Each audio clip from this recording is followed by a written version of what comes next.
जणे रूप पाहतालो जणे रूप पाहतालो जणे सुख झाले ओ साजनी सुख झाले ओ साजनी ओ हा विठ्ठल बरवा ओ हा विठ्ठल बरवा झाले ओ साजनी सुख झाले ओ साजनी ओ हा विठ्ठल बरवा ओ हा विठ्ठल बरवा तो हा माधव बरवा तो हा माधव बरवा तो हा विठ्ठल बरवा तो हा विठ्ठल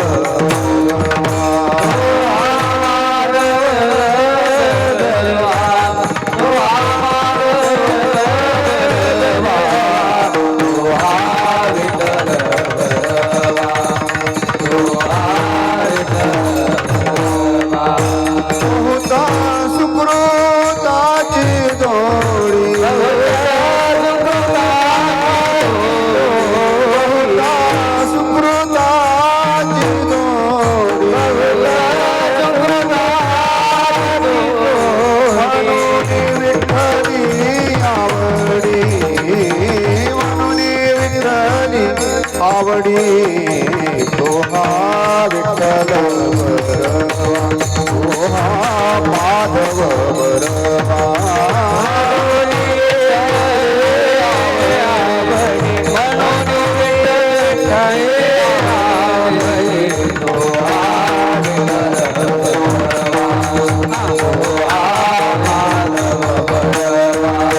सर्व सुखाचे आगर सर्व सुखाचे आगर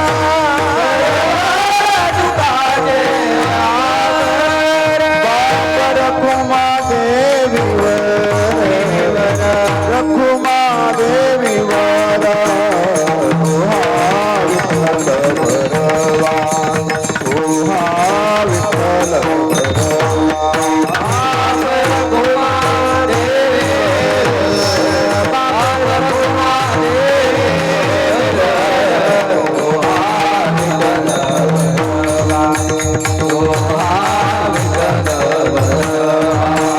तो हा माधव बरवा तो हा माधव बरवा तो हा विठ्ठल बरवा तो हा विठ्ठल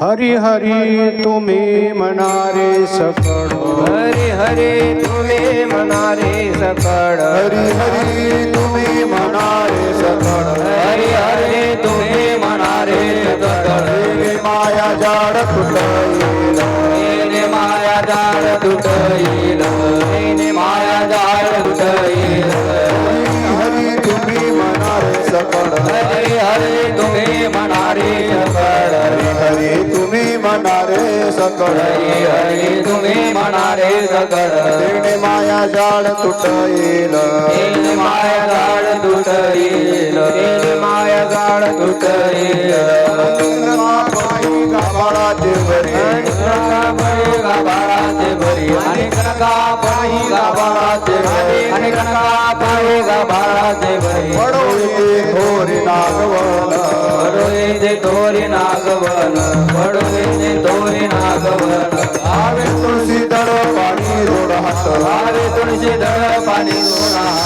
लावे तुळशी दळ पाणी जोडा हात लावे तुळशी दळ पाणी जोडा म्हणावे पतित वेळोवेळा म्हणावे पतित वेळोवेळा म्हणावे पतित वेळोवेळा आणि कनका काही गाभाडाचे बळी आणि कनका काही गाभाडाचे बळी आणि कनका काही गाभाडाचे आणि कनका काही गाभाडाचे बळी पडो येते थोरी नागवण पडो येते थोरी नागवण पडो येते थोरी नागवण म्हणे हातव कृपेचा सागर काणे आठव कृपेचा सागर म्हणे हातव कृपेचा सागर काणे आठव कृपेचा सागर रामासाठी पार पाववेल रामासाठी पार पाववेल रामासाठी पार पाववेल म्हणे हातव कृपेचा सागर काणे आठव कृपेचा सागर म्हणे हातव कृपेचा सागर काणे आठव कृपेचा सागर रामासाठी पार पाववेल रामासाठी पार पाववेल रामासाठी पार पाववेल आणि कनका काही गाभाडाचे काही गाभाडाचे आणि कनका काही गाभाडाचे काही गाभाडाचे पडो येते थोरी नागवण येते थोडी नागवण येते थोडी नागवण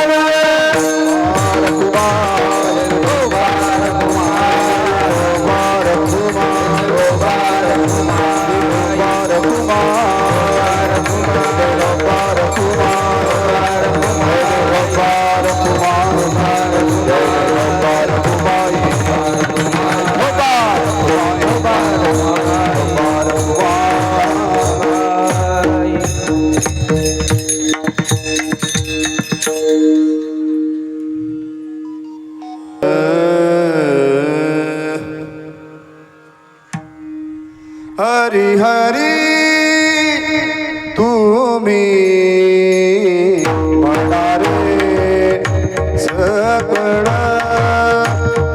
हरी हरी तुम्ही म्हणारे सकळ हरी हरी तुम्ही म्हणारे म्हणारे सगळ हरी हरी तुम्ही म्हणारे सगळ हरी हरी तुम्ही म्हणारे सकळ हरी हरी तुम्ही म्हणारे सकळ हरी तुम्ही म्हणारे सगळ हरी हरी तुम्ही म्हणारे सगळ माया जाळ तुटाईल तेने माया जाळ तुटाईल आणि कनका काही गाभाडाचे भरी आणि कनका काही गाभाडाचे भरी तेने माया जाळ तुटाईल तेने माया जाळ तुटाईल आणि कनका काही गाभाडाचे भरे आणि कनका काही गाभाडाचे भरे पडोये थोरी नागावाडा पडोये ते थोरी थोरी थोरी थोरी नागवण पडोये ते थोरी नागवण पडोये थोरी थोरी थोरी नागवण हा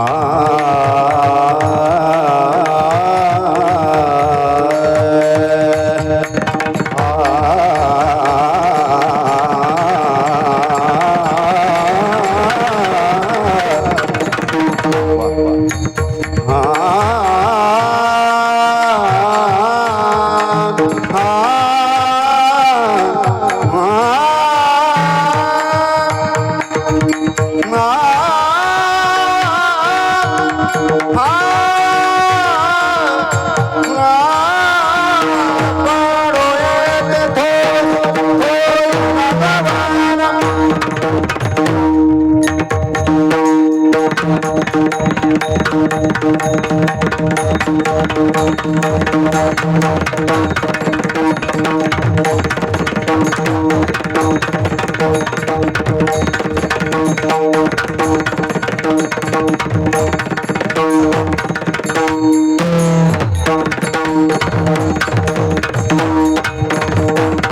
गणका काही गाभाराचे भरी भरी वळो येते काही नागवन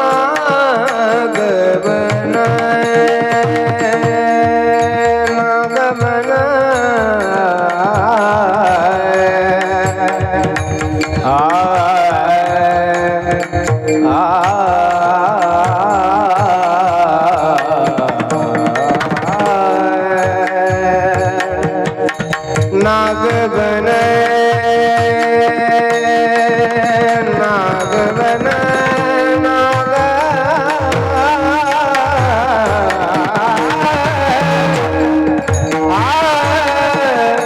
हरी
बोला बोला बोला बोला गाडी वाजवा विठ्ठल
हरी हरी तुम्ही म्हणारे सकळ, हरी हरी तुम्ही म्हणारे सकळ, तेने माया जाड तुटईल. अनिक नका काही गाबाळाचे भरी, अनिक नका काही गाबाळाचे भरी, पडो येते थोरी नागवन. भावे तुळशी दळ पाणी जोडा हात, म्हणावे पतित वेळोवेळा. अनिक नका काही गाबाळाचे भरी, पडो येते थोरी नागवन. तुका म्हणे हा तव कृपेचा सागर, नामासाठी पार पावईल. तुका म्हणे हा तव कृपेचा सागर, नामासाठी पार पावईल. अनिक नका काही गाबाळाचे भरी, पडो येते थोरी नागवन. पांडुरंगा करो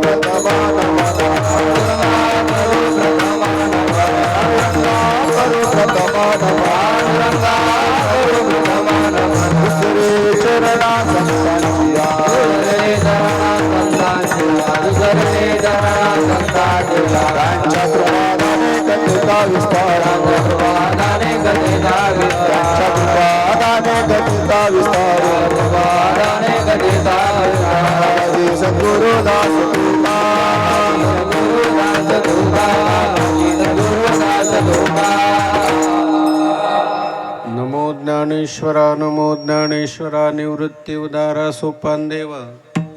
मुक्ताबाई नमो त्रिभुवन पावनी, आद्यत्रय जननी देवांची.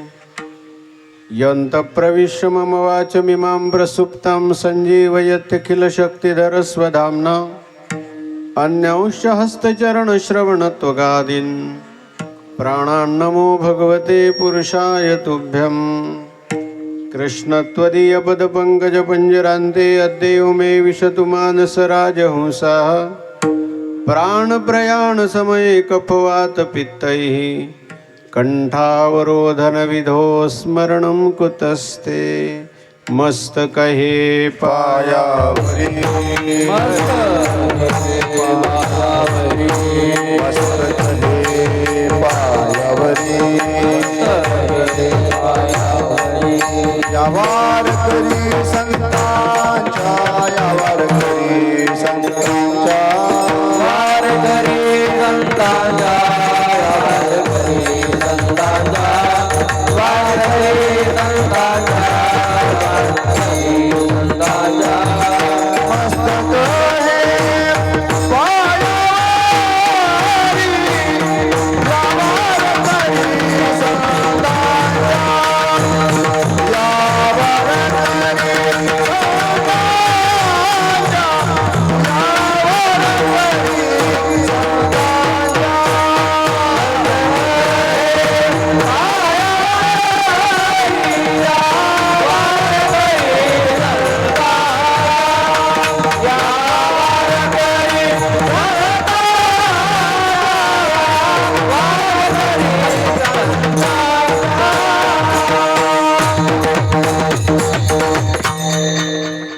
सेवे लागी सेवक झालो तुमच्या लागलो निज चरणा अहो स्वामी तुकया देवा यावरी न करावा भेर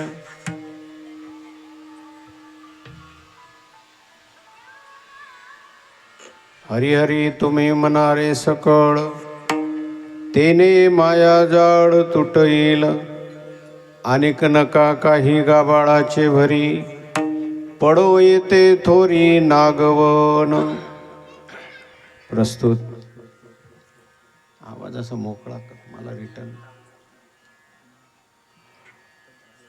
आपल्या या लाडलीमध्ये लाडकेश्वराच्या पवित्र धर्मस्थळामध्ये धर्मस्थळाजवळ वैकुंठवासी रामसिंग अण्णा कृष्णाजी पाटील बरोबर यांच्या प्रथम पुण्यस्मरणार्थ आयोजित या एक दिवसीय कीर्तन उत्सवाची सेवा माझ्याकडे आलेली आहे. या कार्यक्रमाचे आयोजक अण्णांचे सुपुत्र श्रीयुत विलास रामसिंग पाटील आणि ईश्वर रामसिंग पाटील.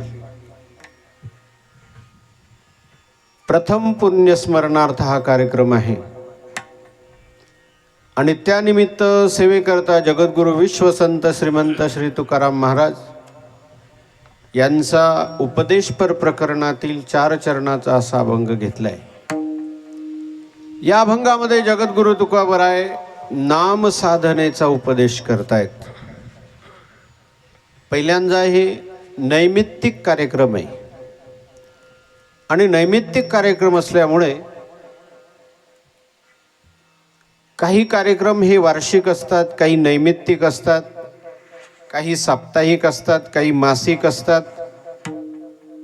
हा नैमित्तिक कार्यक्रम आहे, पितरांच्या मुक्तीकरता कार्यक्रम आहे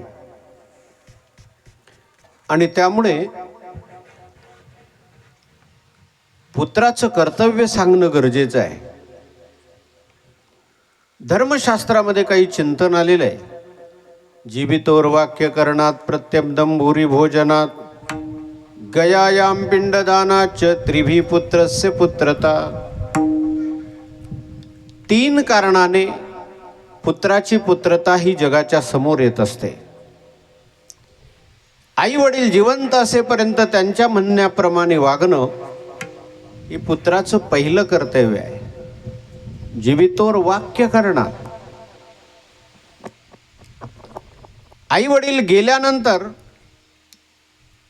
त्यांच्या श्राद्ध प्रीत्यर्थ भरपूर अन्नदान करावं. जिवंत असताना त्यांना खायला देऊ नये. सत्पुत्राचं लक्षण सांगतोय. जीवितोर वाक्यकरणात प्रत्यब्दम भूरी भोजनात. 3रं कारण आहे गयायाम पिंडदानाच. गयेमध्ये आपल्या वडिलांचं पिंडदान करणं या 3 कारण करण्याने पुत्राची पुत्रता सिद्ध होते. अजून एक श्लोक आलेला आहे, उत्तमश्चिंतितम कुर्यात. आई वडिलांच्या मनामध्ये एखादी गोष्ट आली, अजून त्यांनी ती प्रगट केली नाही, फक्त मनामध्ये आली, आणि मनामध्ये आल्यानंतर त्याचे भाव त्यांच्या चेहऱ्यावर प्रगटले. कारण एखादी गोष्ट मनामध्ये आली की त्याचे भाव चेहऱ्यावर प्रगटत असतात. चेहरा आपला पूर्ण शरीराचा कॅमेरा असतो. एखादी गोष्ट मनामध्ये आली, कारण ज्ञानोबाराय म्हणतात, मनोनिगा किरटी आधी मनोनीची उठी, म्हणून आवडेगा किरटी आधी मनोनीची उठी, मग वाचा दिठी करासी ए.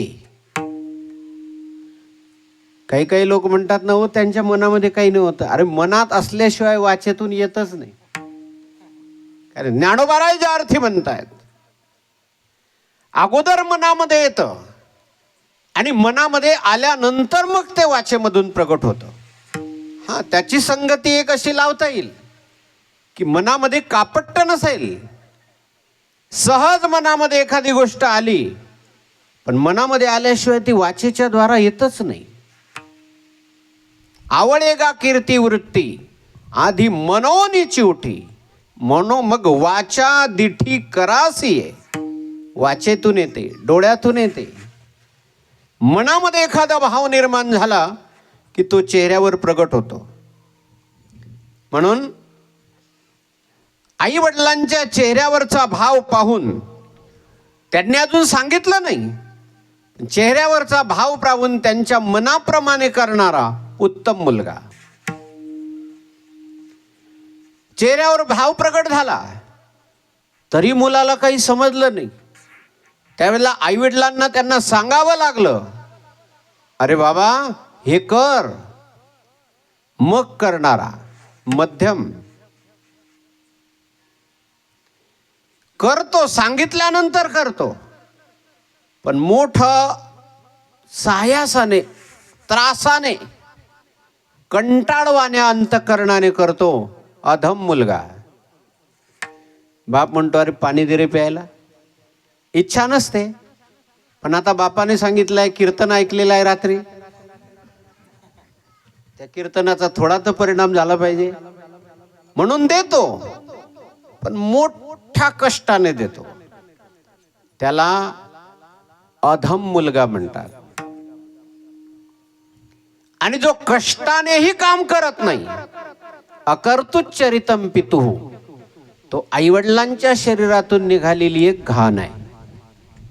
अकर्तुचरितम पितुः, तो एक घाण आहे. काही लोक म्हणतात काल बदलला. काल बदलला नाही, काल तर बदललाच आहे, पण कालाबरोबर माणसांची मन बदलली. मन बदलली. अलीकडे कुणाचीही कुणाबद्दल मर्यादा राहिली नाही, धाक राहिला नाही.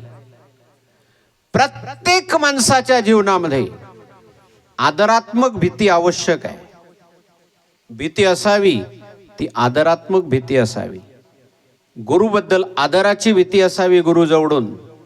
आई वडिलांपासून आदराची भीती असावी. आपल्यापेक्षा मोठा अधिकारी ज्येष्ठ व्यक्ती असेल त्याच्यापासून आपल्याला आदराची भीती असावी. आदराची भीती राहिली नाही आता. 9वी मध्ये 10वी मध्ये शिकणारे मुलं वाम मार्गाला जायला लागले. आदराची भीती नाही राहिली. काल असा येईल अजून महाभयंकर, ज्याप्रमाणे एखाद्या कुत्र्याच्या पायाला मेल्यानंतर त्या कुत्र्याच्या पायाला दोरी बांधून आपण गावाच्या बाहेर टाकून येतो, असा महाभयंकर कलियुग अजून येणार आहे की लोक आई वडील वारल्यानंतर त्यांच्या पायाला दोरी बांधून जंगलामध्ये टाकून येतील, असा काल येईल. पुत्र तो होईल पितयाचा वैरी, व्रतारा सोडोनी घरोघरी फिरतील नारी. ऐसा माझा शकून दादा ऐकावा निर्धारी. बहीण भावा दोघांचा विवाह लागेल. 5 वर्षाची बाळा व्रतार मागेल. 6 वर्षाची नारी गर्भीण राहील. नाथ महाराजांनी 700-750 वर्षापूर्वी भाकीत करून टाकलेलं आहे. आणि ज्या अर्थी संत बोलतायत त्या अर्थी ते झाल्याशिवाय राहणार नाही. पृथ्वीवरचा वारा थोर झुंजाट सुटेल. थोर थोर पर्वत दादा उडवून जातील. 18 जाती एके ठिकाणी जेवतील. झालाय का बाकी राहिलाय? 18 जाती एके ठिकाणी जेवतील. हे झालंय. आदराची भावना संपली. पूज्यतेची भावना संपली. आई वडिलांविषयी अंतकरणात जो आदर पाहिजे तो आदर संपला. म्हणजे सर्वांगाने, दर म्हणजे भीती. सर्वांगाने त्यांच्यापासून भीती वाटली पाहिजे. त्यांना त्याचं नाव आहे आदर. आदर संपला. आई वडिलांविषयीची पूज्यतेची भावना संपली. श्रवण आपल्या आई वडिलांना काशीला घेऊन निघाला. आणि काशीला घेऊन निघाला असताना जंगलामध्ये, आम्ही आता परवाच ओंकारेश्वरच्या जंगलामध्ये जाऊन आलो. माता नर्मदेच्या किनाऱ्यावर अंतकरणातला एक सुचलेला भाव आपल्याला सांगतो. जगाची अवस्था पाहिल्यानंतर त्या जंगलामध्ये गेल्यानंतर असं वाटतं की तिथून पुन्हा येऊ नये. तेने सुके रुचे एकांताचा वास. तिथून येऊ नये. ईर्ष्या वाढलेली आहे. ममत्व वाढलेलं आहे. लोभ वाढलेला आहे. द्वेष वाढलेला आहे. अहंकार वाढलेला आहे. अवास्तव काम वाढलेलं आहे.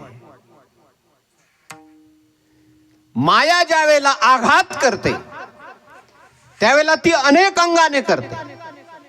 अनेक अंगाने आघात करते. तुम्ही एकदा माता नर्मदेच्या किनाऱ्यावर जा आणि एकदा त्या जंगलाची अवस्था पहा. तिथे गेल्यानंतर तिथून परत यावंसं वाटणार नाही. ज्याला संसाराविषयीची आसक्ती आहे त्याच्याकरता नाही बोलत, पण तिथून यावंसं नाही वाटत. श्रावण बाळाने आई वडिलांना घेतलं, कावडमध्ये ठेवलं आणि काशीला निघाले. जो श्रावण याच भारतभूमीमध्ये जन्माला आला एक मुलगा आई वडिलांना कावडमध्ये काशीला घेऊन जातो, आणि याच भारतभूमीमध्ये जन्माला आले अनेक मुलं आई वडिलांना मारल्याशिवाय राहत नाही. जंगलामध्ये आई वडिलांना तहान लागली. वडील म्हणायला, बेटा श्रावण, आम्हाला तहान लागली आहे, पाणी घेऊन ये. काही हरकत नाही. त्याने आई वडिलांना एका झाडाखाली ती कावड ठेवली. आई वडिलांना तिथे बसवलं आणि पाणी आणण्याकरता निघाला. जवळच एक सरोवर दिसलं. त्या सरोवराजवळ आला आणि हातात जे कमंडलू होतं ते कमंडलू बुडवायला लागला. पाण्यात घागर बुडवत असताना तिचा गडगड गडगड गडगड असा आवाज येतो. ते कमंडलू पाण्यामध्ये बुडवत असताना आवाज झाला. झाडावर बसलेले महाराज दशरथ, आवाज आला आणि आवाजाच्या दिशेने लक्षवेधी बाण मारण्याची कला त्यांना प्राप्त होती. काही वेळेला काही गुण देखील घातक ठरतो. काही वेळेला काही गुण देखील घातक ठरतो. काही वेळेला सौंदर्य घातक ठरतं. काही वेळेला ज्ञान घातक ठरतं. काही वेळेला बहुश्रुतपणा घातक ठरतं असं. दशरथाला ती कला अवगत आहे, पण महाराज दशरथाला ती कला घातक ठरली आणि पृथ्वीराज चव्हाणांना ती कला साधक ठरली. दोघी दृष्टांत भारतभूमीतलेच आहे. पृथ्वीराज चव्हाणांना देखील ती कला प्राप्त होती आणि महाराज दशरथांना देखील ती कला अवगत होती. ती कला अवगत होती.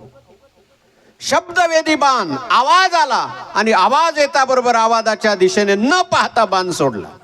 पाहिलंच नाही. श्रवण चुकलं. आणि श्रवण चुकल्याने श्रवणाचा वध झाला. जीवनामध्ये श्रवण चुकू नये म्हणून तर ज्ञानोबारायांनी अर्जुनाला बोलताना भगवंताने अर्जुनाला श्रवण करणाऱ्याचा राजा म्हटलेला आहे. श्रवणाची राया ऐके बापा धनंजया, श्रवण करणाराचा राजा म्हटलाय. महाराज दशरथांचं श्रवण चुकलं. श्रवण चुकल्यानंतर श्रवण मेला. महाराज दशरथ घाबरले, जवळ आले. चूक झाली, माझ्याकडून क्षमा मागितली. श्रावण म्हणायला लागले, महाराज आता विलाप करत बसू नका, पण माझ्या आईवडिलांची अंतिम इच्छा होती, त्यांना तहान लागलेली होती. त्यांच्याजवळ जाऊन त्यांना एक ग्लास पाणी देऊन या. फक्त एक काम करा, तुम्ही तिथे गेल्यानंतर बोलू नका, कारण तुम्ही जर बोललात तर त्यांना तुमचा आवाज ओळखल्यानंतर ते पाणी पिणार नाही. बघा वात्सल्य कसं म्हणतात. वात्सल्यामध्ये दोन प्रकार भक्तिशास्त्रामध्ये सांगितलेले आहेत. एक आहे शिशु वात्सल्य आणि एक आहे वृद्ध वात्सल्य. आईवडिलांच्या अंतःकरणात मुलाविषयी असणारं जे वात्सल्य असतं त्याला वृद्ध वात्सल्य म्हणतात. वात्सल्य आहे ते. माझे आई वडील पाणी पिणार नाही, तुम्ही पाणी घेऊन जा, पण बोलू नका,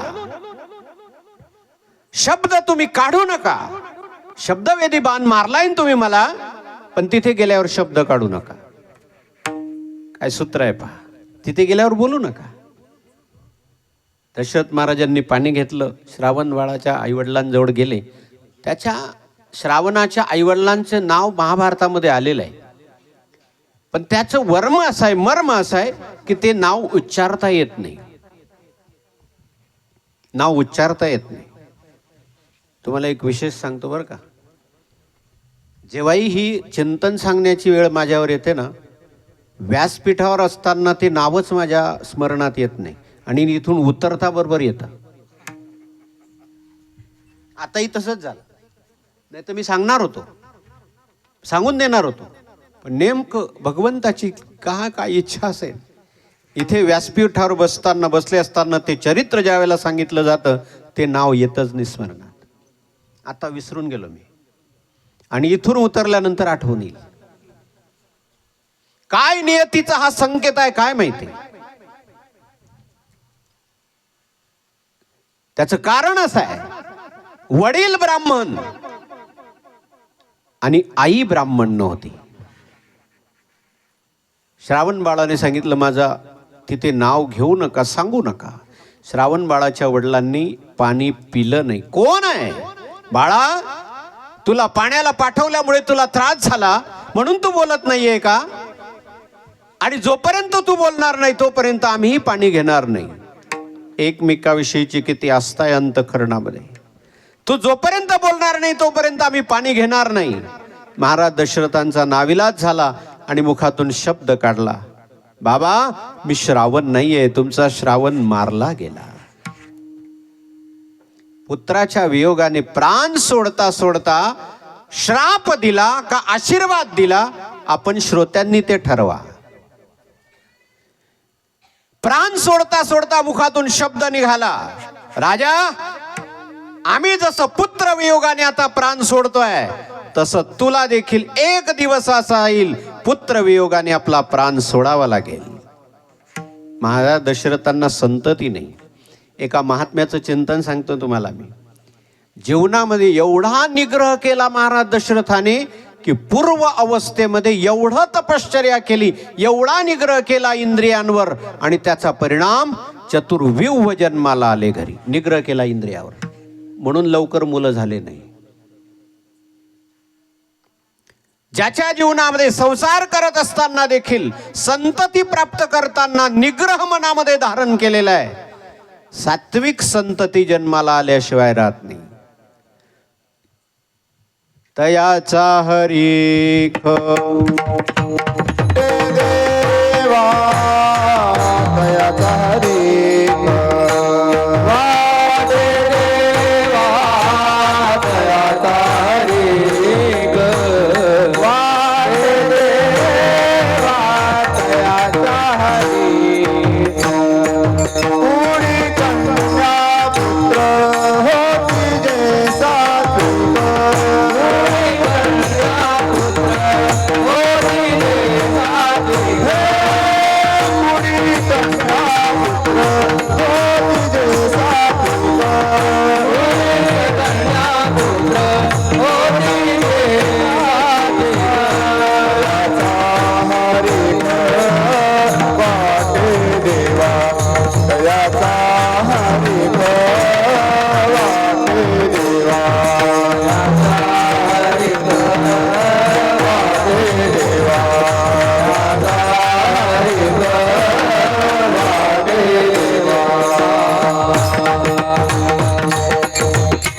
सात्विक मुलाचे लक्षण सांगितले. उत्तमश्चिंतितम कुर्यात प्रोक्तकारी तू मध्यमा अधमो अश्रद्धया कुर्यात अकर्तुचरितम पितुः. सात्विक मुलं आहे आणि त्याचा परिणाम आईवडिलांच्या सेवे वाचून त्यांच्या जीवनामध्ये दुसरा काहीच हेतू नसतो. नाही हेतू असतो. जगद्गुरु तुकोबराय सेवेकरता घेतलेल्या अभंगामध्ये नाम साधनेचं महत्व सांगतायत. इतर साधना ज्ञान मार्ग आहे, कर्म मार्ग आहे, योग मार्ग आहे, तपश्चर्याचा मार्ग आहे. इतर साधना सर्वांकरता नाही, पण नाम साधनेचा उपदेश सर्वांकरतायत. कोणी भारी अधिकारी त्यासी हरी देईल इतर साधनेच्या बाबतीमध्ये, पण नाम साधनेच्या बाबतीमध्ये सर्वांकरता साधन आहे. सकळासी येते आहे अधिकार, सकळासी येते आहे अधिकार, सकळासी येते आहे अधिकार, सकळासी येते आहे अधिकार. कलियुगी उद्धार हरिनामे, कलियुगी उद्धार हरिनामे, कलियुगी उद्धार हरिनामे, कलियुगी उद्धार हरिनामे. ज्ञान मार्गाकरता अधिकार पाहिजे, कर्म मार्गाकरता अधिकार पाहिजे, तपश्चर्या मार्गाकरता अधिकार पाहिजे. तपश्चर्या केल्याशिवाय परमात्म्याची प्राप्ती होत नाही. दानवारा हरिपाठामध्ये तेही सांगतात एके ठिकाणी. तपे बिन दैवत तुझ्या विना प्राप्त, तुझ्या विना प्राप्त, तपे बिन दैवत तुझ्या विना प्राप्त, तुझ्या विना प्राप्त. तुझे विना हित कोण सांगे, कोण सांगे, तुझे विना हित कोण सांगे, कोण सांगे. तपश्चर्येकरता अधिकाराची गरज आहे, ज्ञान मार्गाकरता अधिकाराची गरज आहे. कारण कोणतीही गोष्ट अधिकाराशिवाय प्राप्त. साधं लग्न करायचं आहे तरी अधिकार पाहिजे. दश दोष विवर्जित वरम, धर्मशास्त्रामध्ये असं सांगितलंय की आपल्याला मुलगी ज्याला द्यायची आहे ना त्याच्यामध्ये 10 दोष नसले पाहिजे. दश दोष विवर्जित वरम, 10 दोष रहित असा मुलगा असेल त्यालाच मुलगी द्या. जो मोक्ष मार्गामध्ये ज्याची प्रवृत्ती आहे त्याला मुलगी देऊन काय फायदा आहे? ज्याला संसाराविषयी त्यागाची भावना आहे त्याला मुलगी देऊन काय फायदा आहे? त्याला मुलगी देऊन फायदा नाही. मग 10 दोष सांगितले. लग्न करण्याकरता देखील अधिकार लागतो. मग लग्न करण्याकरता जर अधिकार लागतो तर मग परमार्थ करण्याकरता बिना अधिकाराने होईल का? काही काही माणसं म्हणतात नाही हो त्याला काय होतं आय भोय देव पाय. हो आय भोयावाल्या आय भोय देव पाय म्हणता. हे त्यांचं फक्त इथे चालतं बरं आय भोय देव पाय, दुसरीकडे नाही. एक मनुष्य आला, दोघं नवरा बायको आले, म्हणे माझ्या मुलाला आळंदीला घेऊन जा. म्हटलं कोणता मुलगा? 2-3 मुलं, 3 मुलं होते. म्हणे हा जो उभा आहे शेवटी याला घेऊन जा. म्हटलं हा मोठा काय करतो? म्हणे मोठा MSc झालाय. म्हटलं त्याच्यापेक्षा दुसरा? तो म्हणे ॲडव्होकेट झालाय. म्हटलं हा तिसरा? म्हणे तिसरी 3दा नपास झालाय. म्हटलं मग त्या ॲडव्होकेटला पाठवा. नाही म्हणे त्याला नाही. म्हणजे जो बिनकामाचा आहे तो आळंदीला. काय कमाल आहे. एक वाक्य सांगतो, आपल्याला जे आवडतं ते देवाला द्या, जे आपल्याला आवडत नाही ते देवाला. ज्या भाजीचा वास यायला लागलाय ते भिकाऱ्याला, जे मांजरपाट कपडे आहे ते साधूला. वा रे वा. ज्या दुधामध्ये पाणी टाकलेले आहे त्याची चहा साधूला, निरसदूत जावयाला. नाही, आपल्याला जे आवडतं ते देवाला द्या. भगवान पूज्यपाद शंकराचार्यांच्या बाबतीमधलं उदाहरण आहे. एक मुलगा वयाच्या 16 वर्षपर्यंत बोलला नाही. आई वडिलांना तो एक बोझा वाटायला लागला. म्हणून एके दिवशी आचार्य त्या गावामध्ये भिक्षा मागण्याकरता, मधुकरी मागण्याकरता गेले. मधुकरी मागण्याकरता गेले नाही, खरोखर अधिकारी व्यक्तीला, अधिकारी शिष्याला शोधण्याकरता गेले आचार्य त्या घराजवळ थांबले. साधूने भिक्षा मागत असताना गायीची धार काढण्याकरता जेवढा वेळ लागतो तेवढाच वेळ गृहस्थी माणसाच्या घरासमोर थांबलं पाहिजे, असा नियम आहे. आचार्य त्या घरासमोर थांबले. भिक्षांदेही आवाज दिला. आवाज देताबरोबर त्या घराचे जे आई वडील होते ते आले. पाहिलं की एक संन्यासी आहे, काय पाहिजे, भिक्षा मागण्याकरता आलेला आहे. तो मुलगा जो 16 वर्ष कोणाशी बोलला नव्हता, त्यांनी आचार्यांच्या समोर त्या मुलाला आणलं आणि सांगितलं, या मुलाला भिक्षा म्हणून घेऊन जा. आचार्य म्हणायला लागले, बघा बरं, हा संकल्प सोडतो, घेऊन जा याला. आचार्यांनी त्या मुलाकडे पाहिलं. 16 वर्ष ज्या मुलाने कधीच कुणाकडे पाहिलं नव्हतं, कुणाशी बोलला नव्हता, कुणाकडे पाहून हसला नव्हता, कोणतेही व्यवहार त्याने केलेले नव्हते, सर्व चेष्टा त्याच्या बंद होत्या. पण ज्या वेळेला आचार्यांना त्याने पाहिलं आणि आचार्यांना पाहताबरोबर तो हसायला लागला. गुरुवर्य वैकुंठवासी स्वामी रामसुखदासजी महाराज आपल्या झोपडीच्या बाहेर जास्त येत नव्हते.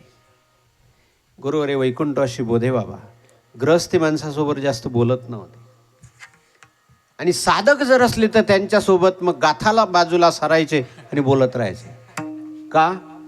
साधकाने आणि सिद्धाने दोघांकरता नियम आहे. साधकाने नेहमी एकांतात राहावं, पण सिद्धाने नेहमी लोकांतात राहावं. कारण सिद्ध जर एकांतात राहिला तर साधकाचा उद्धार होणार नाही. म्हणून साधकाने एकांतात राहावं आणि सिद्धाने लोकांतात राहावं, बोलत राहायचे. तयाचे बिसाट शब्द सुखे मनो येती वेद. वैकुंठवासी मामासाहेब दांडेकर ज्यांनी पाहिलं असेल ते भाग्यवान असतील. मामासाहेब देखील एकांतात राहायचे जास्त. बंकट स्वामी महाराज रात्री 3 वाजता उठायचे आणि रात्री 3 वाजता उठून इंद्रायणीहून आल्यानंतर संस्थेमध्ये जे तुळशीचं वृंदावन होतं त्या तुलसीच्या वृंदावनाला प्रदक्षिणा करत राहायचे. रात्री 3 वाजता प्रदक्षिणा करत राहायचे. काढ साराम चिंतने एकांतवासी गंगास्थाने देवाच्या पूजने प्रदक्षिणा तुळशीच्या. काढ साराम चिंतने एकांतवासी गंगास्थाने देवाच्या पूजने प्रदक्षिणा तुळशीच्या.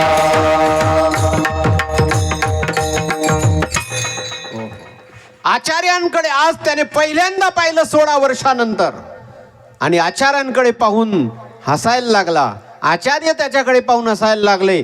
त्याच्या आईवडिलांना वाटलं वयाचे 16 वर्ष झाले, याचे आजपर्यंत हा कोणाकडे पाहिलं नाही, हसला नाही, कोणाशी बोलला नाही आणि आज हसायला कसा लागला. परंतु ते काही बोलू शकत नव्हते, कारण वचन देऊन दिलं होतं याला भिक्षा म्हणून घेऊन जा म्हणून. आचार्यांकडे पाहून हसला आणि म्हणायला लागला. त्यावेळेला आचार्यांनी त्याला प्रश्न विचारला, बाळा कोण आहे तू? कस्तोम शुशोकस्य कुतोसी गंताः किन्नामते त्वम कुतागतोसी.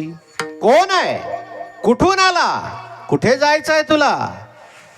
ज्यावेळेला आचार्यांनी त्याला प्रश्न विचारला त्यावेळेला तो बोलायला लागला, नाहम मनुष्यो न च देव यक्षः. मी मनुष्य नाही, मी देव नाही, मी यक्ष नाही, मी गंधर्व नाही, मी ब्राह्मण नाही, मी क्षत्रिय नाही, मी वैश्य नाही, मी शूद्र नाही. मग कोण आहे? निजबोध रूपः, मी ब्रह्मस्वरूप आहे. आचार्य म्हटले चल माझ्याबरोबर. आता आई वडील म्हणायला लागले नाही हो नेऊ नका. आता कसं चालेल? तपश्चर्या मार्गामध्ये अधिकार लागतो. अधिकाराशिवाय तपही करू शकत नाही आपण. कर्म मार्गामध्ये अधिकारी लागतो. ज्ञान मार्गामध्ये साधन चतुष्टय संपन्न असणारा अधिकारी ज्ञान मार्गावर चालू शकतो. योग मार्गाकरता अधिकारी लागतो. जर योग करत असताना जर प्रक्रिया चुकली तर त्याला वेडा व्हावं लागतं. योगाकरता अधिकारी लागतो. कर्म मार्गामध्ये अधिकार पाहिजे. अधिकार नसेल कर्म मार्ग देखील यथासांग आपल्याला करता येणार नाही. 4 प्रकार आलेले आहे त्याच्यामध्ये. कर्म करत असताना कर्मामध्ये 4 प्रकारची साधन 4 प्रकारचा अधिकार सांगितलेला आहे. अर्थी, विद्वान, तो व्यक्ती कर्म करणारा व्यक्ती अर्थी असला पाहिजे, विद्वान असला पाहिजे, समर्थ असला पाहिजे आणि शास्त्र पर्युदस्तत्व त्याच्या जीवनामध्ये असलं पाहिजे. 4 गोष्टी, आता 4 शब्द सांगितले, त्याचा अर्थ सांगतो. अर्थी शब्दाचा अर्थ काय? जे कर्म करतोय त्या कर्माचं त्याला यथायोग्य सांग रीतीने अर्थ कळला पाहिजे, कर्म कळलं पाहिजे. कर्म कसं आहे, कर्माचं ज्ञान पाहिजे, त्याला अर्थ म्हणतात. साधं पूजा करायची असेल, पूजा करत असताना, यज्ञ करत असताना भांडे पुसण्याकरता जो कपडा घेतला जातो त्या कपड्याचं नाव त्याला कापड म्हणता येत नाही, त्याला दशापवित कापड म्हटलं जातं. ते ज्ञान असलं पाहिजे, अर्थी पाहिजे. पुन्हा विद्वान पाहिजे, त्या कर्माविषयी त्याला ज्ञान पाहिजे. अर्थी म्हणजे कर्म करण्याची इच्छा पाहिजे. कर्म करण्याची इच्छा नसेल तर कर्मच नाही करू शकत. नर्मदा परिक्रमेला जायचं आहे, पण जाण्याकरता अगोदर इच्छा पाहिजे. कीर्तनाला जायचं आहे, कीर्तनाला जाण्याकरता अगोदर इच्छा पाहिजे. अर्थी म्हणजे कर्म करण्याची इच्छा पाहिजे. दुसरा शब्द आहे विद्वान, त्या कर्माचं ज्ञान पाहिजे. तिसरा प्रकार आहे सामर्थ्य, कर्म करण्याकरता सामर्थ्य पाहिजे. सामर्थ्य नसेल कर्म करू शकत नाही. कर्म मार्गावर तो आरूढ नाही होऊ शकत. कर्म मार्गामध्ये आरूढ होण्याकरता सामर्थ्य असलं पाहिजे. आणि चौथा प्रकार आहे शास्त्र पर्युदस्तत्व, म्हणजे शास्त्राने ते कर्म करण्याची त्याला अनुमती दिलेली असली पाहिजे. विठ्ठल विठ्ठल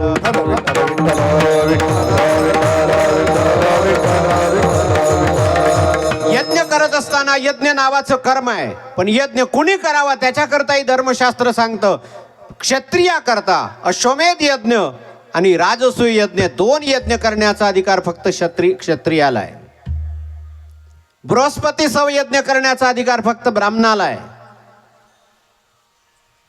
फक्त ब्राह्मणाला आहे. वैश्य स्तोम यज्ञ करण्याचा अधिकार वैश्याला आहे. हा अधिकार जर नसेल तर तो यज्ञ करू शकत नाही. सामर्थ्य पाहिजे. अश्वमेध यज्ञ करायचा आहे, सामर्थ्य असलं पाहिजे. काय सामर्थ्य लागतं? सर्व पृथ्वी जिंकावी लागते. रामप्रभूंनी अश्वमेध यज्ञ केला आणि अश्वमेध यज्ञामध्ये घोडा सोडला. घोडा सोडला असताना लवकुशाने तो घोडा पकडला आणि लवकुशाने घोडा पकडल्यानंतर सर्वांना पराजित केलं. हनुमंताला देखील पराजित केलं, भरताला पराजित केलं, लक्ष्मणाला पराजित केलं, शत्रुघ्नाला पराजित केलं. आणि रामप्रभू ज्यावेळेला युद्ध करण्याकरता गेले त्यावेळेला वाल्मिक ऋषींनी त्यांना अडवलं, अरे आता तुम्ही यांच्याशी युद्ध करू नका, हे तुमचे वडील आहे. सामर्थ्य पाहिजे. अश्वमेध यज्ञ करायचा आहे, सामर्थ्य पाहिजे. राजसूय यज्ञ करायचा आहे, सामर्थ्य पाहिजे. पांडवांनी देखील अश्वमेध यज्ञ केला आणि अश्वमेध यज्ञाचा घोडा ज्यावेळेला सोडला त्यावेळेला अर्जुन तीर्थयात्रा करत असताना अर्जुनाने जवळजवळ 3 लग्न केले. त्याच्यापैकी उल्पी आणि एक चित्रांगती. त्या उल्पीचा मुलगा आहे किंवा उल्पिका चित्रांगतीचा मुलगा आहे, त्याचं नाव आहे बब्रुवाहन. त्या बब्रुवाहनाने तो घोडा पकडला आणि नुसता घोडा पकडला नाही, अर्जुन ज्यावेळेला युद्ध करायला लागला अर्जुनाला त्याने मारलं. आणि अर्जुनाला ज्यावेळेला मारलं, अर्जुन रणांगणामध्ये ज्यावेळेला पडला, युद्ध करण्याकरता ज्यावेळेला बब्रुवाहनाला अर्जुनाला म्हणायला लागला, अरे अर्जुना, माहीत नव्हतं त्याला आपला बाप आहे म्हणून. अरे युद्ध करायचं आहे ना, तू एकटा येऊन फायदा नाही, तुझं रक्षण जो हमेशा करतो ना त्याला घेऊन ये, त्यावेळेला युद्ध कर माझ्याशी. अर्जुनाला भगवंताला बोलवावं लागलं. अर्जुन मरण पावला तिथे. भगवंताने किती वेळेला संकट आले हो, बब्रुवाहनाने मारलं अर्जुनाला. सामर्थ्य लागणं. यज्ञ करायचं आहे ना, सामर्थ्य पाहिजे. कर्म मार्गामध्ये अधिकार पाहिजे, सामर्थ्य पाहिजे, विद्वत्ता पाहिजे आणि शास्त्राने ते कर्म करण्याची अनुमती दिली पाहिजे. हा कर्म मार्गाचा विषय झाला. दुसरा आहे ज्ञान मार्ग. ज्ञान मार्गाकरता देखील अधिकारी लागतो. साधन चतुष्टय संपन्न जर असेल तर ज्ञान मार्गावर तो आरूढ होऊ शकतो, नाहीतर ज्ञान मार्गाचा अधिकार जर नसेल तर नाही करू शकत. ज्ञान मार्गाकरता अधिकार, कर्म मार्गाकरता अधिकार, पण उपासनेकरता, नामस्मरणाकरता अधिकाराची गरज नाही. या रे लहान थोर, या रे लहान थोर, या रे लहान थोर, याती भलते नारी नर, याती भलते नारी नर, भलती नारी नर, याती भलते नारी विचार न लगे चिंता कोणासी, न लगे चिंता कोणासी, लगे चिंता कोणासी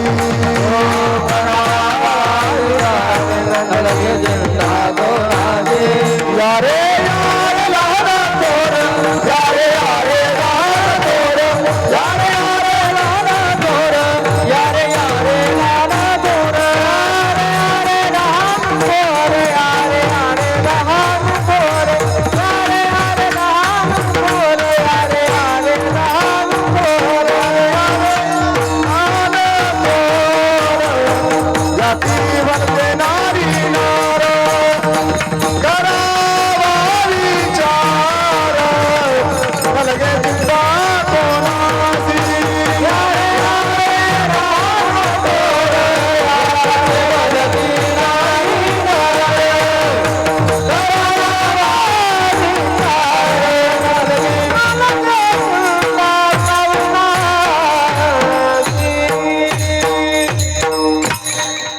वाव, का आनंद आहे असा. असं वाटतं की रात्रभर सोडूच नाही. सर्वांकरता अधिकार नामसाधनेचा.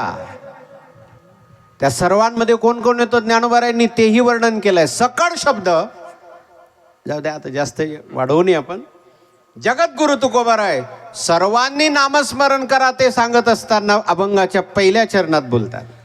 हरी हरी हरी हरी हरी हरी तुम्ही म्हणा सगळ हरी हरी हरी हरी हरी हरी तुम्ही म्हणा सगळ हरी हरी हरी हरी हरी हरी तुम्ही हरी हरी हरी हरी हरी हरी तुम्ही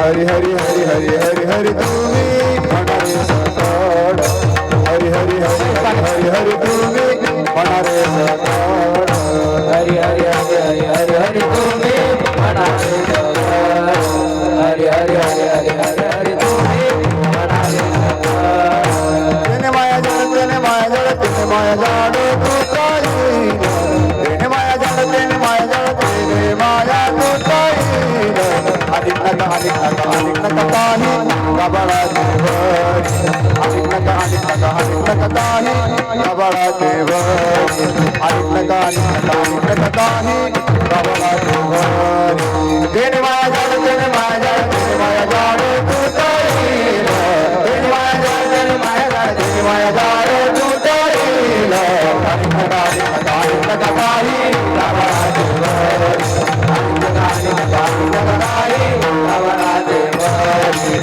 गबाळा देवरी अधिक नका गबाळा देवरी.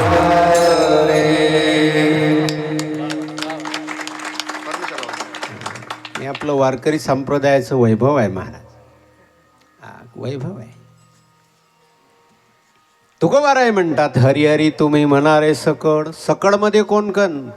ज्ञानोबारायांनी सकळ शब्दाचा अर्थ करत असताना सकळ मध्ये कोण कोण आहे?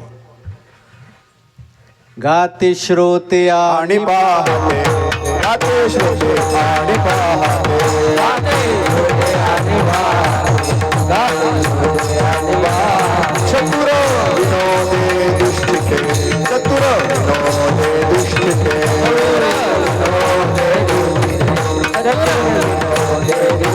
सोहम भावे पूर्ण ज्ञाते सोहम भावे पूर्ण सोहम भावे पूर्ण सोहम भावे पूर्ण या सकळा देवी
गाते श्रोते आणि पाहते.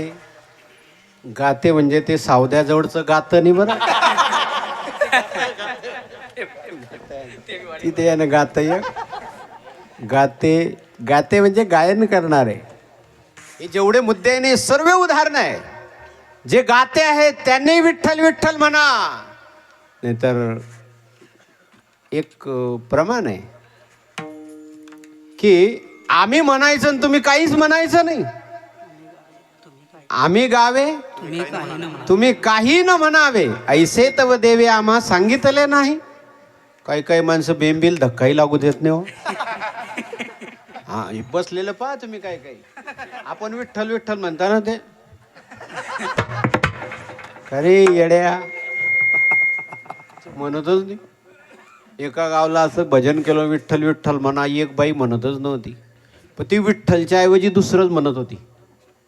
मी म्हटलं ही बाई काय म्हणते. म्हणे वामण्याचा बाप वामण्याचा बाप. म्हटलं बाई तू वामण्याचा बाप का म्हणते. म्हणे त्यांचं नाव विठ्ठल आणि मी कसं काय म्हणू. हा अरे तुझा विठ्ठल गटारमध्ये पडतो माव. तो विठ्ठल वेगळा तुझा विठ्ठल वेगळा.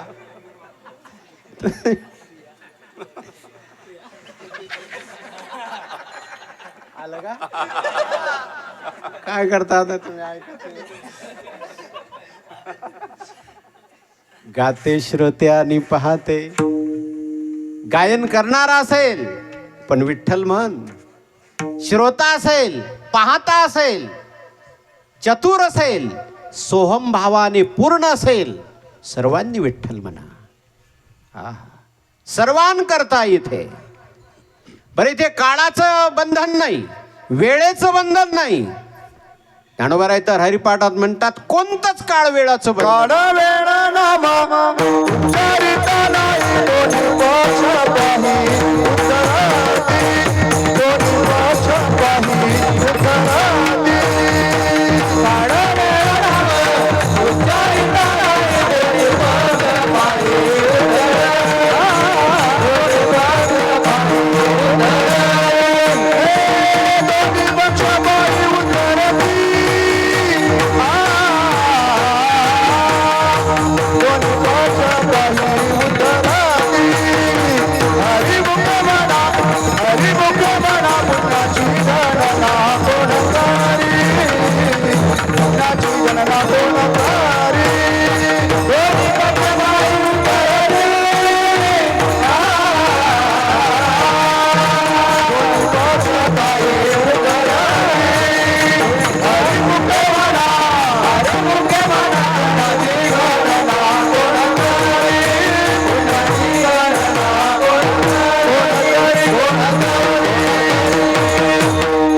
काही इतर साधन इष्टप्राप्ती करून देतात पण अनिष्ट निवृत्ती करत नाही.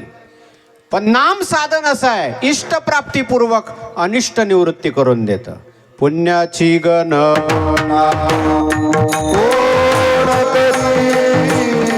पुण्याची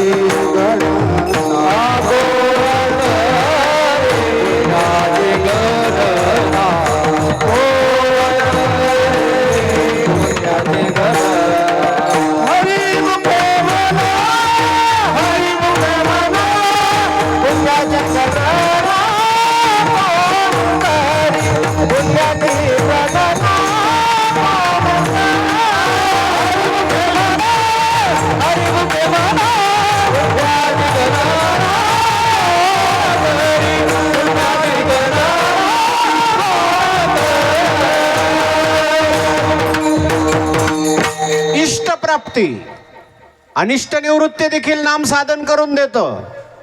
जडतील पापे जडतील पापे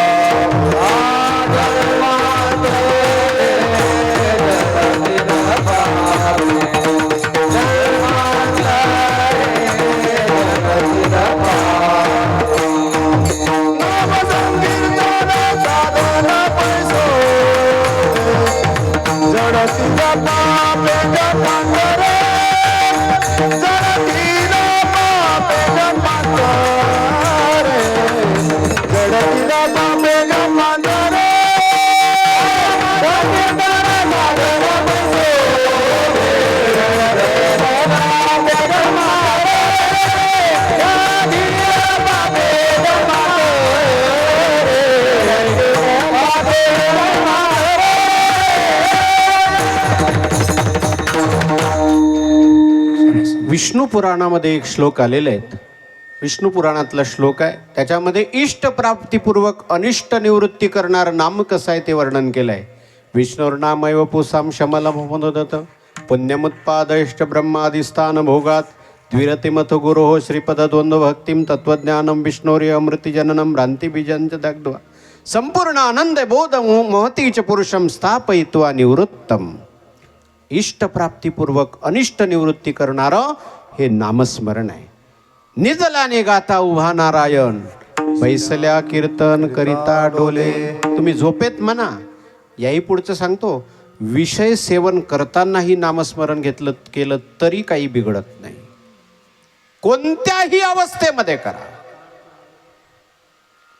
सर्व काळ करा चिंतनासी न लगे वेळ. सर्व काळ करावे. कोणताही त्याला काहीच नाही, बंधन तर कोणतंच नाही. नामाचे चिंतन प्रगट पसारा प्रगट पसारा. नामाचे चिंतन प्रगट पसारा प्रगट पसारा. सालत करा सालत करा जे ते ते रे ते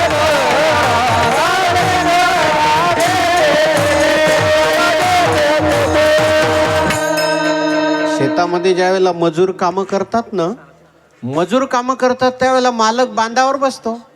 बांधावर बसताना काही कामं असतं का मला सांगा बरं. पण तो बांधावर बसताना त्याच्या डोक्यात जास्त कामं राहतात. तो म्हणतो आता उन्हाळ्यामध्ये नागर करणं आहे, मग कोणाच्या बांधात कसा घालू. ते करायपेक्षा राम म्हणणं नाही म्हणून. भागवतामध्ये तसं वर्णन आहे. यमधर्म आणि यमदूत यांचा संवाद आहे. रस्त्याने चालता चालता पडता बरोबर राम म्हण, तरी पुण्यफल प्राप्त होतं. दोर बादली घेऊन पाणी ओढायला लागला, त्याला पोहरी म्हणतात. पोहरी. ते पोहरी नुसता शब्द जरी उच्चारला त्याच्यामध्ये त्याचा भाव असा नाही की राम म्हणण्याचा हरी म्हणण्याचा, पण पोहरी शब्द उच्चारत असताना मागे हरी शब्द येतो. तरी ते हरी पोहरी म्हणताना हरी परमात्मा आपल्याला हरिनामाचं फल देतो. व्यवधान आलं नामस्मरण करताना, रा म्हटला आता आणि 10 मिनिटांनी बोलता बोलता म शब्द त्या याच्यामध्ये वाक्यामध्ये आला, तरी रा आणि म हे दोन्ही एकत्र जोडून भगवान राम नामाचं फल देतो. अजून काय पाहिजे हो. पण आपण रिकामी बडबड करतो, पण नामस्मरण नाही करत. रिकामी बैसली ठाई म्हणता राम राम. ठाई म्हणता राम राम. काय होय श्रमा ऐसे सांगा. काय होय श्रमा ऐसे सांगा. होईल श्रमा ऐसे सांगा. काय होईल श्रमा ऐसे सांगा. 3 दोष निवृत्त होण्याकरता नामस्मरण एकटं एक साधन महत्वाचं आहे. मल, विक्षेप आणि आवरण. हे 3 दोष जर घालवायचे असेल, मल नावाचा दोष घालण्याकरता निष्काम कर्म करावं लागतं. विक्षेप नावाचा दोष घालवण्याकरता निष्काम उपासना करावी लागते.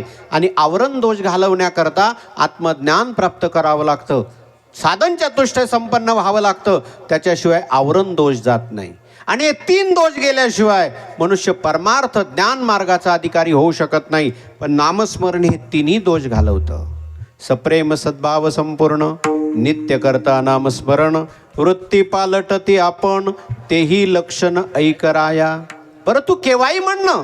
जगद्गुरु तुकोबारात एकदा बहिर्दिशेला निघाले आणि बहिर्दिशेला जात असताना विठ्ठल विठ्ठल म्हणत होते. एक ग्रस्त तुकोबारायांजवळ आला आणि म्हणायला लागला, महाराज तुम्ही बहिर्दिशेला चाललेला आहे आणि बहिर्दिशेला जात असताना तुम्ही विठ्ठलाचं नाव घेतायत. तुकोबाराय म्हणतात, मी काय करू. अरे माझी वाणी माझं ऐकायलाच तयार नाही. माझी माझा झाली अनावर वाचा. माझी माझा झाली अनावर वाचा. चंदयाला माझा घेत राजे. चंदयाला माझा घेत राजे. माझी माझा झाली अनावर वाचा. माझी माझा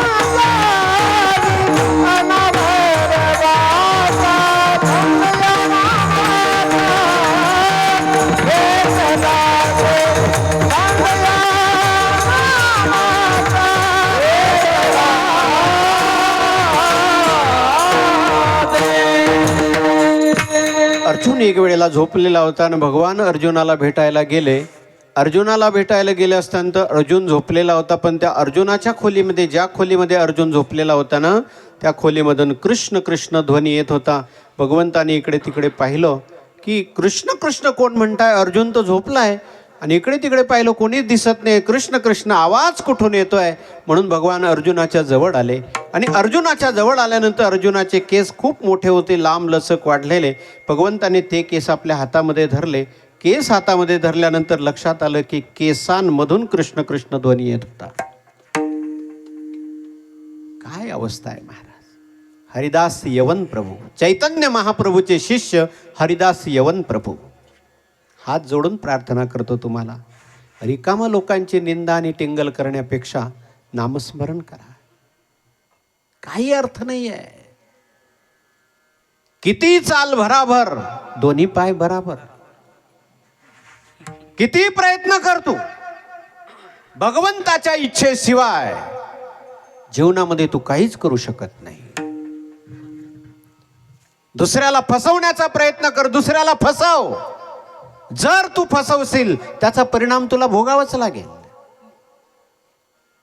कायेने फसवशील, वाचेने फसवशील, मनाने फसवशील, परिणाम भोगावा लागेल. आणि तुम्हाला एक सांगतो पुन्हा, पण काही लोक म्हणतात कोण पाहतो, सर्वात पहिल्यांदा पाहणारा तुझा आत्माच आहे. आपलं अंतकरण आपल्याला ग्वाही असतं. मन जाणे पापा, तुका म्हणे माय बापा. चैतन्य महाप्रभू ज्यावेळेला सकाळी उठायचे, त्यांची भक्त मंडळी त्यांचं दर्शनाकरता अशी लाईन लावलेली असायची. चैतन्य महाप्रभू उठल्यानंतर कृष्ण कृष्ण कृष्ण कृष्ण म्हणत उठायचे आणि डोळ्यातून अश्रूच्या धारा व्हायच्या. त्यांनी आपल्या उशाखाली घेतलेला जो तकिया राहायचा ना, तो असा ओला चिंब होऊन जायचा. तो असा पिळल्यानंतर त्याच्यातून असं पाणी गळायचं. रात्रभर कृष्ण कृष्ण ध्वनी करत करत करत रडत रडत कृष्ण कृष्ण म्हणायचे. त्या चैतन्य महाप्रभूचे शिष्य होते हरिदास यवन प्रभू. उदाहरण आहे का, खूप गोड आहे. हरिदास यवन प्रभू मुस्लिम समाजामध्ये जन्माला आलेले होते. चैतन्य महाप्रभूकडून त्यांनी दीक्षा घेतलेली होती. आम्ही वृंदावनला आता गेलतो, तिथे रसखानाची समाधी आहे. रसखान एकदा बादशाह आग्र्याला आला आणि आग्र्याला आल्यानंतर रसखान म्हणायला लागले, महाराज मी वृंदावन मार्गे जातो. बादशाह म्हणायला लागले, अरे वृंदावन मार्गे जाऊ नको, तिकडे हिंदूंची दैवत राहतं कृष्ण म्हणून, तो सर्वांना आकृष्ट करून टाकतो, तो वृंदावन मार्गे जाऊ नको. त्यावेळेला रसखान म्हणायला लागला, नाही बादशाह तुम्ही दुसऱ्या मार्गाने जा, पण मी वृंदावन मार्गेच जातो, पाहतो बरं काय तर कसं ताकद आहे हिंदूंच्या देवतेमध्ये. म्हणून रसखान वृंदावन मार्गे आले. आणि वृंदावन मार्गे आल्यानंतर रमन रेतीला ज्यावेळेला गेले, रमन रेतीला गेल्यानंतर रेतीमध्ये लोळायला लागले. राधे राधे राधे राधे कृष्ण कृष्ण कृष्ण करत करत लोळायला लागले. पुन्हा परत दिल्लीला गेले नाही. बादशाहने निरोप पाठवला, एकाला पाठवला, अरे जा, इतके महिने झाले रसखान अजून परत आला नाही. म्हणून सेवक ज्यावेळेला वृंदावनामध्ये आला, रसखानाचा शोध घेत घेत घेत रमन रेतीमध्ये आले. त्यावेळेला रमन रेतीमध्ये रसखान असे पडलेले होते. कृष्ण कृष्ण राधे कृष्ण पडलेले होते. रमन रेतीमध्ये ज्यावेळेला तो सेवक आला आणि रसखान जवळ गेला, रसखानच्या अंगाला हात लावला आणि म्हणायला लागला, रसखान अरे उठो, चलिए, बादशाह ने आपको बुलाया है. रसखानच्या मुखातून शब्द निघाला, कौन बादशाह, कौन दिल्ली, कौन रसखान, मैं तो अब कृष्णदास बन गया हूं. पुन्हा दिल्लीला रसखान गेला नाही. तिथे समाधी आहे रमन रेतीला जाऊन पहा. आयुष्य भगवंताच्या चिंतनामध्ये संपवलं. हरिदास यवन प्रभू चैतन्य महाप्रभूचे शिष्य रोज 3 लाख जप करायचे. 1 लाख वाचिक जप, 1 लाख मानसिक जप आणि 1 लाख उपांशु जप. 3 लाख जप केल्याशिवाय जेवण करत नव्हते. त्यावेळेला काही मुस्लिम लोकांनी एका वेश्येला बोलवलं. साधक ज्यावेळेला साधना करतो त्यावेळेला कनक कांता त्याच्या जीवनामध्ये विघ्न आणण्याकरता प्रयत्न करतात. माया कोणत्या रूपाने येईल हे सांगता येत नाही. भगवंताची कृपा फार गरजेची आहे सज्जनो, कृपा फार गरजेची. जर कृपा नसेल आम्ही काहीच करू शकत नाही. एका वेश्येला पाठवलं. हरिदास यवन प्रभू झोपडीमध्ये बसून साधना करतायत. ती वेश्या आली, आवाज दिला. हरिदास यवन प्रभू म्हणायला लागले, बाई बाहेर बस, माझ्याशी बोलायचं आहे ना तुला, बाहेर बस. माझा जप झाला की मग मी तुझ्याशी बोलतो. 1,00,000 वाचिक जप झाला. नंतर 1,00,000 उपांश जप सुरू केला. 2,00,000 जप होईपर्यंत सायंकाळ झाली. थांबेल कशी? तिथेच बसली. पुन्हा एक मानसिक जप सुरू केला. कंटाळली, घरी निघून गेली. दुसऱ्या दिवशी पुन्हा सकाळी आली. पुन्हा यवना हरिदास प्रभूला म्हणायला लागले, महाराज माझ्याशी बोला. हरिदास यवन प्रभू म्हणायला लागले, माझा जप झाल्यावर बोलतो तुझ्याशी. पुन्हा 3,00,000 जप. 3 दिवस सारखी बसली. परिणाम झाला हृदयावर, परिणाम झाला. बघा, तुम्ही कीर्तनामध्ये बसा, सत्संगामध्ये बसा, प्रवचनामध्ये बसा, एखाद्या साधूच्या सानिध्यामध्ये बसा, आपलं अंतःकरण अंतर्मुख झाल्याशिवाय राहत नाही. प्रयोग करून पहा. फक्त साधू खानदानी असला पाहिजे. प्रयोग करून पहा. साधूच्या सानिध्यामध्ये बसा, मनामध्ये बदल झाल्याशिवाय राहत नाही हो. हरिदास यवन प्रभूच्या सानिध्यामध्ये ती वेश्या बसली. 3 दिवस बसली. परिणाम झाला अंतःकरणावर. 4थ्या दिवशी साष्टांग प्रणाम केला. महाराज चूक झाली माझी. हरिदास यवन प्रभूंनी तिला आपल्या हातातली माळ, जप माळ तिला दिली.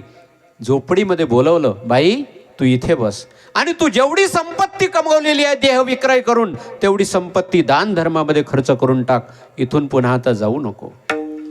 त्या बाईला झोपडीमध्ये बसवलं. हरिदास यवन प्रभू तिथून निघाले. अद्वैताचार्य नावाचे महात्मा होते. त्या महात्म्यांनी दुसऱ्या ठिकाणी हरिदास यवन प्रभूला, मला त्या गावाचं नाव नाही लक्षात आता, तिथे एक झोपडी बांधून दिली. हरिदास यवन प्रभू तिथे भजन करतायत. पुन्हा काही मुस्लिम लोकांनी काजीला सांगितलं. काजीने 32 गल्ल्यांमध्ये चाबकाचे फटके मारून हरिदास यवन प्रभूंना फिरवलं. शरीराचं चांबडं तुटून पडलं. मूर्छा आली. उचललं आणि गंगेमध्ये फेकून दिलं. आणि गंगेमध्ये ज्यावेळेला त्यांना फेकलं, गंगा देखील भगवत भक्ताला कसं बुडवेल हो.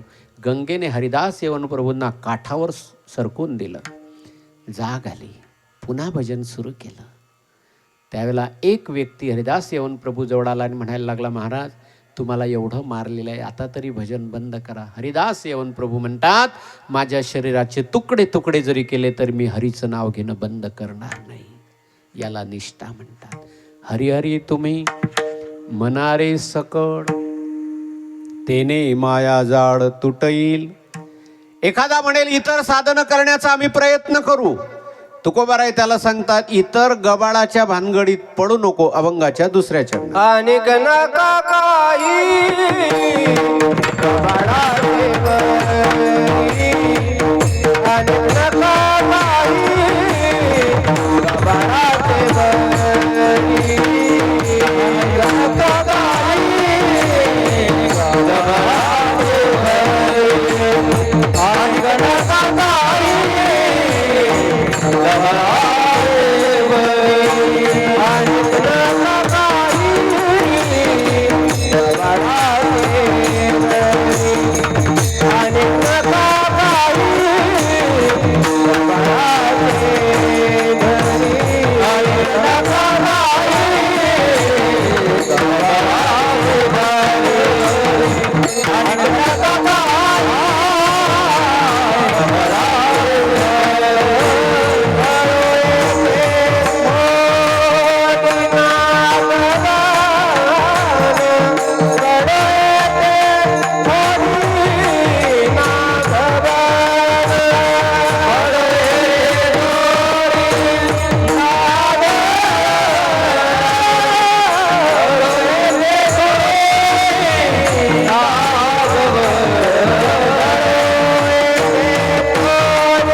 इतर साधन फल देणार नाही असं नाही, पण कलियुगामध्ये ती आता अवस्था राहिली नाही.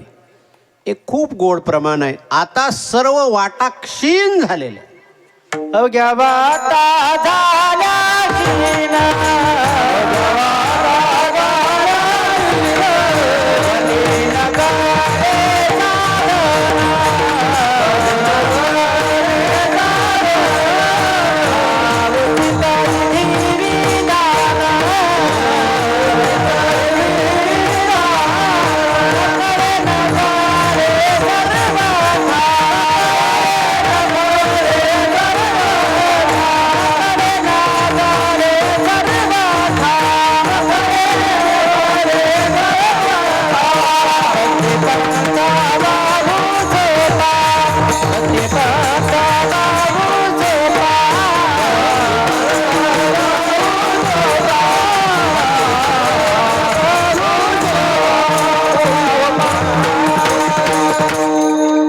इतर वाटा कळत नाही, कळाला तर ते घडत नाही.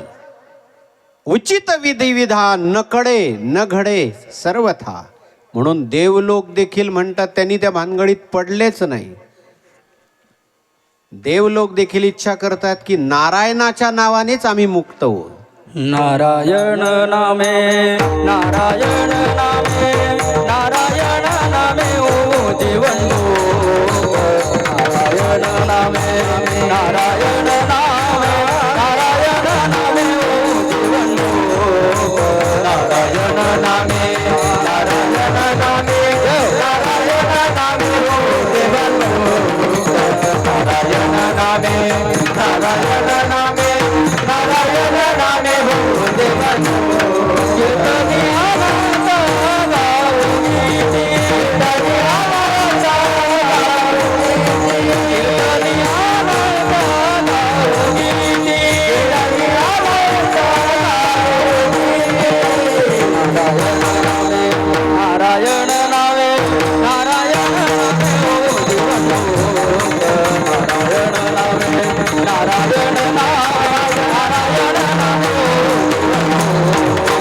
नारायण नामे, नारायण नामे, नारायण नामे हो जीवन नारायण नामे, नारायण नामे, नारायण नामे हो जीवन.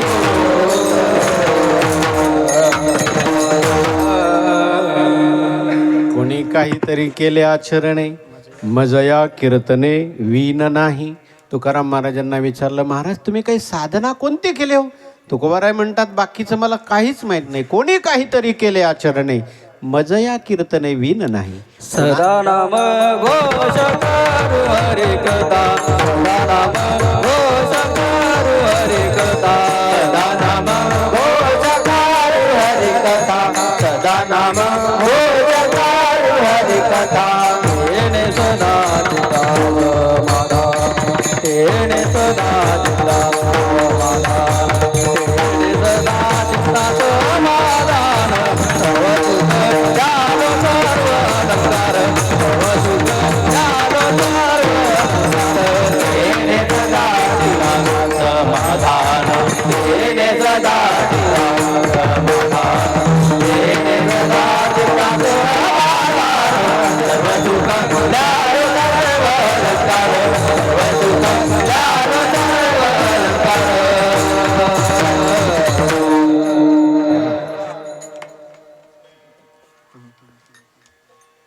अनिक नगा काही गाबाळाचे भरी, पडो येते थोरी नागवन. महाराजांना विचारलं कोणीतरी, महाराज मग नेमकं आम्ही करावं काय? नामस्मरण तर करू, पण अजून काही करावं का? तुकोबाराय 3ऱ्या चरणामध्ये बोलतात, भावे तुळशीदार पाणी तोडा हात, भावे तुळशीदार पाणी तोडा हात, भावे तुळशीदार पाणी तोडा हात, भावे तुळशीदार पाणी तोडा हात, भावे तुळशीदार पाणी तोडा हात, भावे तुळशीदार पाणी तोडा हात, भावे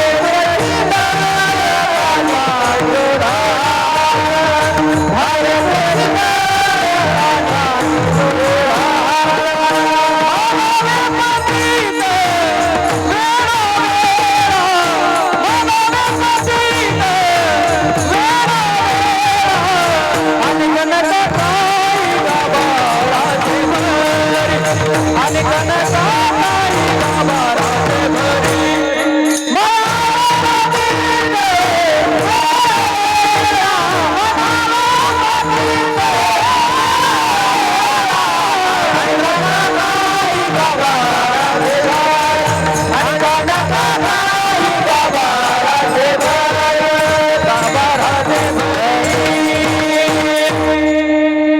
सकाळी उठा, उठल्याबरोबर चहा प्या असं सांगितलं का?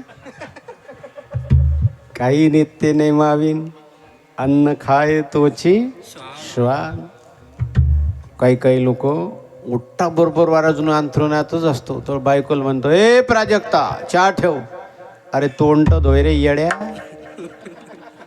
तोंड धोय. मी असं एकदा सांगितलं होतं, म्हणायला लागला तुम्हीच सांगितलं होतं कीर्तनात लगे अंघोळी तोंड धुवावे. का रे ते नामस्मरण करण्याकरता सांगितलं होतं, चहा पिण्याकरता. काही काही माणसं, आपल्या गावात पाण्याची टाकी आहे का? नाही का? मला दिसलीच नाही अजून. आहे का? ते पाण्याची टाकी असेल ना, तेवढी चहा पिऊन जात असतील मरेपर्यंत. तेवढी चहा पिऊन जात असतील. वैकुंठवासी स्वानंद सुखनिवासी डोंगरे महाराजांचं वाक्य सांगतो तुम्हाला. जो साधी चहा सोडू शकत नाही, तो देवाकरता संसार काय सोडेल?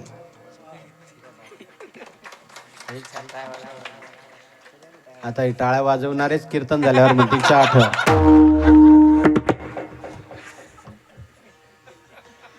काही काहींनी संकल्प केला, संकल्प नुसता केला आणि मला सांगून केला.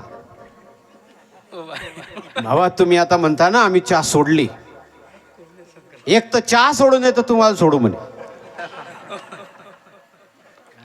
ती चहाही धरली. अरे काय करू आता? एक तर संकल्प करू नका, केला तर पुरा करा. केला नेम चालवी माझा, तो संकल्प पुरा करतच नाही. सकाळी उठल्यानंतर तुळशीला पाणी घाला आणि तुळशी मातेला जोड प्रार्थना करा देवाला, देवा मी पतित आहे रे, माझा उद्धार कर. भावे तुळशी दळ. तुळशी महात्म्य आलेलं आहे नामदेव महाराजांच्या गाथ्यामध्ये. तुळशी महात्म्य आलेलं आहे स्कंद पुराणामध्ये, पद्म पुराणामध्ये, ब्रह्मवैवर्तक पुराणामध्ये तुळशीचं महत्व आलंय. नुसतं तुळशीचं रोप त्याला जर हात लावला, दर्शनम स्पर्शनम ध्यानम नमनम पूजनम तथा रोपनम सेवनम पुण्यम तुलस्या पापनाशनम. तुलसीचं नुसतं दर्शन घेतलं तरी पाप नाश होतो.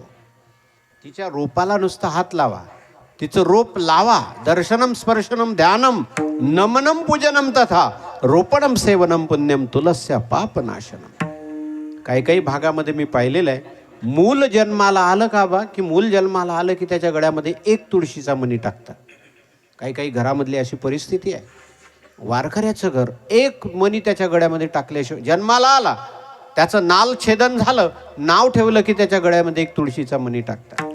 तुळशीचं किती महत्व आहे. भागवत पुराणामध्ये एक चिंतन आलेलं आहे. एक वेळेला नारद महर्षी श्रीधाम द्वारकेला आले आणि द्वारकेला आल्यानंतर सत्यभामिनी नारदाचं दर्शन घेतलं. नारदाला विचारलं, नारदा हाच नवरा जर पुढच्या जन्मोजन्मी पाहिजे असेल तर काय करावं लागेल? नारदाने सांगितलं की जी वस्तू आपल्याला जन्मोजन्मी पाहिजे असते ना, ती वस्तू दान करावी लागते.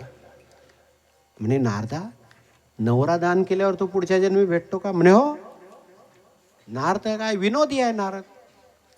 मला ते गाते श्रोते आणि पाहते त्याचा पूर्ण अर्थ सांगणं राहून गेलाय. जाऊ दे, आपली वेळ संपते आहे. नारद महर्षी म्हणायला लागले, जी वस्तू दान केली की ती पुढच्या जन्मात आपल्याला भेटते. लगेच सत्यभामा म्हणायला लागली, नारदा बस माझा नवरा मी दान करून टाकते तुम्हाला. म्हणजे संकल्प कोण घेईल? म्हणजे नारद म्हणले मी घेतो. संकल्प सोडला, पाणी घेतला हातावर नारदाने. लगेच सत्यभामेने पाणी सोडलं, नारदाच्या हात पाण्याने ओला झाला. नारद महर्षी देवाजवळ आले. देवाला म्हणायला लागले, देवा चला. म्हणे कुठे? दान घेतलंय मी तुम्हाला. म्हणे कोणी दान केलं? म्हणजे सत्यभामेने. मग ते नारद लगेच देव लगेच नारदाचा विणा घ्यायला लागले. विणाने चपला घ्या, सेवकाच्या शिरी धरुणी चाले पादुका, सेवकाच्या श्री धरुणी चाले पादुका. पादुका सेवकाच्या श्री चाले पादुका. सत्या भावा दान करी, सत्या भावा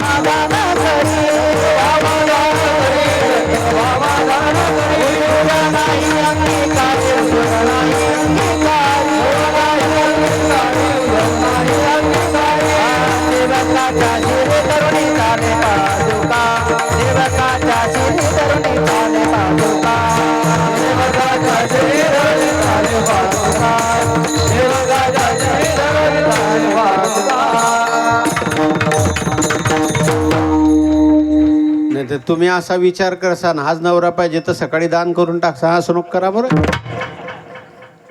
सत्यभामेने दान करून टाकलं देवाला.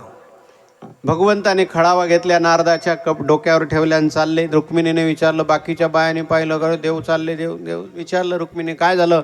नारद म्हणायला लागले, हे पा हात ओलाच आहे अजून, तुमच्या नवऱ्याला दान केलेलं आहे सत्यभामेने, मी घेऊन चाललो आहे आता माझ्या आश्रमामध्ये. रुक्मिणी म्हणायला लागली, नारदा असं काय करता, आमचा नवरा जर आमच्या जोडून गेला तर आमच्या जीवनात काय राहील, परत करा म्हणे. परत कसं काय करता येईल. नारदालाही लीला करायची होती म्हणे, जर तुमचा नवरा तुम्हाला परत पाहिजे त्याच्या भारोभार मला काहीतरी वस्तू पाहिजे, सोनं पाहिजे. देवाला एका पारड्यामध्ये बसवलं, एका पारड्यामध्ये सोनं टाकायला सुरुवात केली. सर्वांनी आपल्या अंगावरचे दागिने टाकले, पण भगवंताचं पारडं ते जळ खालीच.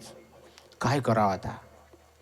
रुक्मिणीने विचार केला, हा सोन्याने मोजला जाणार नाही, भक्तीचे मापे मोजितो अनंता, इतराने तत्वता न मोजवे. रुक्मिणी आली, रुक्मिणी सांगितले सोनं सर्व बाजूला टाका. सर्व पारडं खाली करायला लागलं. ते सत्यभामा वगैरे म्हणायला लागले, कसं काय म्हणे, तुम्हाला काय मी सांगते ते काम करा. सर्व सोनं बाजूला काढा, हिरे माणिक मोती बाजूला सारा, सर्व बाजूला काढायला लावलं. रुक्मिणी तुलसी मातेजवळ आल्या, एक पान घेतलं, एकच पान हो, एक पान घेतलं तुळशीचं, त्या पारड्यामध्ये टाकता बरोबर तुळशी ज्या पारड्यामध्ये होती ती पारडं खाली गेलं आणि भगवंताचं पारडं वर आलं. तुलसी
भावे तुळशीजवळ पाणी जोडा तर म्हणावे पतित वेळोवेळा.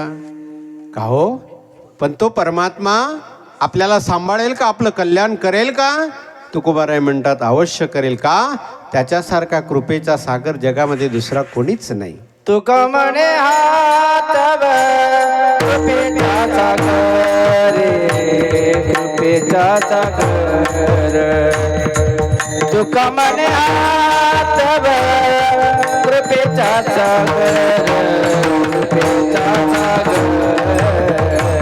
तुका म्हणे हात कृपेचा सागर, कृपेचा सागर. तुका म्हणे हात कृपेचा सागर, कृपेचा सागर. नामासाठी पार पावनीला,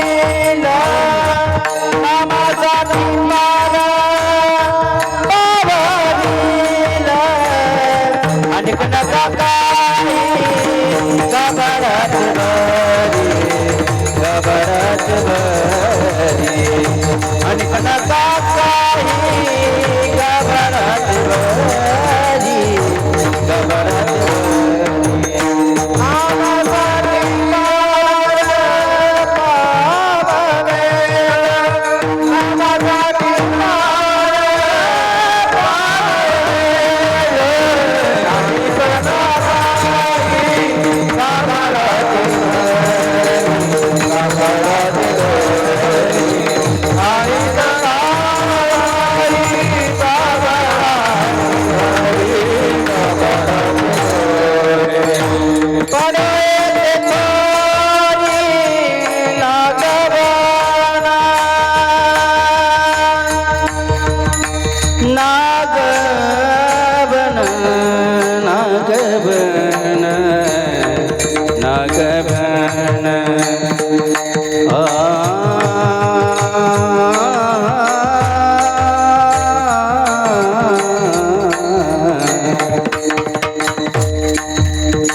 Kumar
ज्ञानेश्वर माऊली ज्ञानराज माऊली तुकाराम ज्ञानेश्वर माऊली ज्ञानराज माऊली ज्ञानेश्वर माऊली ज्ञानराज ज्ञानेश्वर